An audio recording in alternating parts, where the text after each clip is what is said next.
નમસ્કાર ગુજરાત હવામાન વિભાગને લઈને અત્યારના તાજા અને મહત્વના સમાચાર। ગુજરાતમાં રવિવારે અનેક વિસ્તારોમાં વરસાદી માહોલ છવાયો હતો।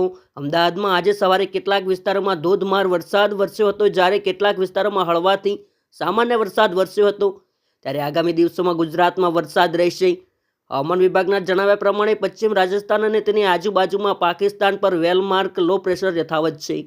તેની સાથે સંકળાયેલું ચક્રવાતી પરિભ્રમણ મધ્યમ ઉષ્ણકટિબંધીય સ્તર સુધી વિસ્તર્યું છે, જેને દક્ષિણ તરફ ઝુકાવ્યું છે। તે લગભગ પશ્ચિમ તરફ આગળ વધવાનું ચાલુ રાખી શકે છે અને ધીમે ધીમે લો પ્રેશરમાં ફેરવાઈ શકે છે।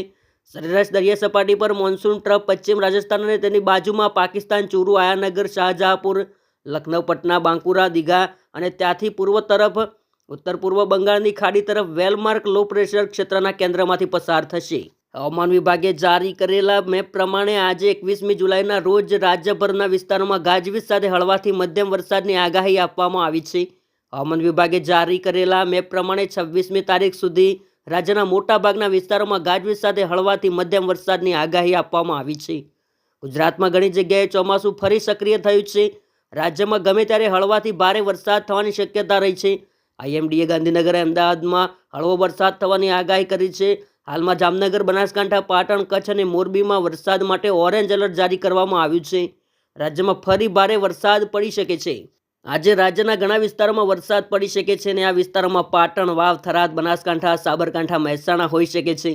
કચ્છમાં પણ ખૂબ જ હળવો વરસાદ પડ્યો છે અને આ પછી સૌરાષ્ટ્રમાં પણ વરસાદ પડી શકે છે, પરંતુ ઉત્તર ગુજરાતમાં વરસાદની કોઈ શક્યતા નથી।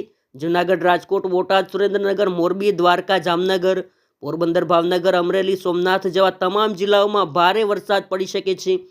ત્યાં જ મધ્ય ગુજરાતના વડોદરા, વિરમગામ, ગાંધીનગર, અમદાવાદ, આણંદ, નડિયાદમાં પણ હળવાથી ભારે વરસાદ પડી શકે।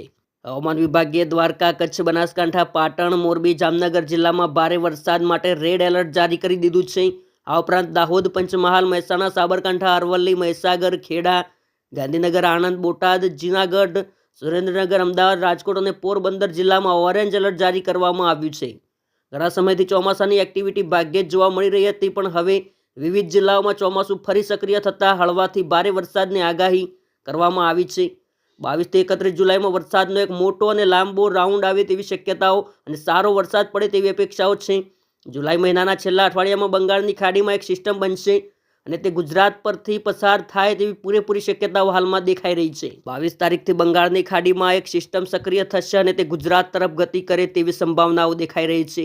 તેની અસર 22-23 તારીખથી ગુજરાતને થાય તેનું અનુમાન છે। 22-23 તારીખથી સામાન્ય વરસાદમાં વધારો થઈ જશે અને 25 થી 31 જુલાઈના સેશન દરમિયાન આ સિસ્ટમ ગુજરાત પરથી પસાર થાય અને તે ગુજરાત સુધી પહોંચી વેલમાર્ક લો પ્રેશર અથવા ડિપ્રેશન બની શકે છે।